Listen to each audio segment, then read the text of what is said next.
দর্শক, গাজীপুরের শ্রীপুরে একটি বোতাম তৈরির কারখানায় ভয়াবহ আগুন লেগেছে। ফায়ার সার্ভিসের 7টি ইউনিট 3 ঘন্টার চেষ্টায় আগুন নিয়ন্ত্রণে আনে। এই ঘটনায় নিহত হয়েছেন একজন। আর এই বিষয়ে বিস্তারিত জানাতে গাজীপুর থেকে সরাসরি যুক্ত হচ্ছেন সহকর্মী জাহাঙ্গীর আলম। জাহাঙ্গীর, আগুন লাগার কারণ জানতে পেরেছেন কিনা, সেই সাথে আর কি তথ্য আছে, সর্বশেষ কি দেখছেন জানাবেন আমাদের। সোহাগ, গাজীপুরের শ্রীপুরে ভাঙনাহাটি এলাকায় একটি বোদাম ফ্যাক্টরিতে প্রথমে একটি কেমিক্যাল গোডাউনে অগ্নিকাণ্ডের ঘটনা ঘটে। এরপরে কিন্তু বিকট শব্দের সৃষ্টি হয়। বিকট শব্দের পর কিন্তু আগুন কিন্তু ছড়িয়ে পড়ে। কারখানা কর্তৃপক্ষ আমাদেরকে জানিয়েছেন যে প্রথমে একটি কেমিক্যাল গোডাউনে বিকট শব্দের সৃষ্টি হয়। এরপর তারা পৌঁছে গিয়ে দেখেন যে এখানে আগুনের সূত্রপাত হয়েছে। এরপর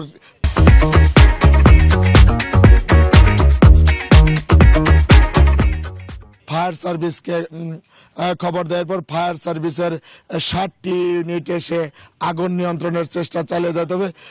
আমি যদি একটু দেখাই যে এই যে কেমিক্যালের যে ড্রাম রয়েছে, এই ড্রামগুলো কিন্তু এখনো অনেক ড্রাম কিন্তু এখনো আগুনে জ্বলছে এবং এই ড্রামগুলোতে কিন্তু কেমিক্যাল রয়েছে, কারখানার কাজে ব্যবহৃত কেমিক্যাল। এবং এখন পর্যন্ত কিন্তু ফায়ার সার্ভিস কাজ করছেন এবং ফায়ার সার্ভিসের সাথে আমার কথা হয়েছে, তিনি যেমনটি জানিয়েছেন যে ফায়ার সার্ভিসের 7টি ইউনিট, শ্রীপুর ফায়ার সার্ভিসের 2টি ইউনিট এবং জয়দেবপুর ফায়ার সার্ভিসের 3টি ইউনিট এবং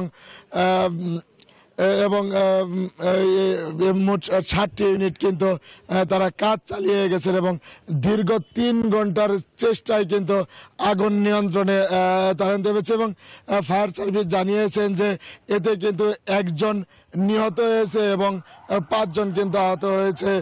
ফায়ার সার্ভিস কিন্তু আমাদেরকে এমনটি জানিয়েছেন। আমি যদি একটু দেখাই, যেখানে কিন্তু সেনাবাহিনীর সদস্যরাও কিন্তু উপস্থিত হয়েছেন এবং কারখানার যে এখন। জাহাঙ্গীর, আপনাকে ধন্যবাদ।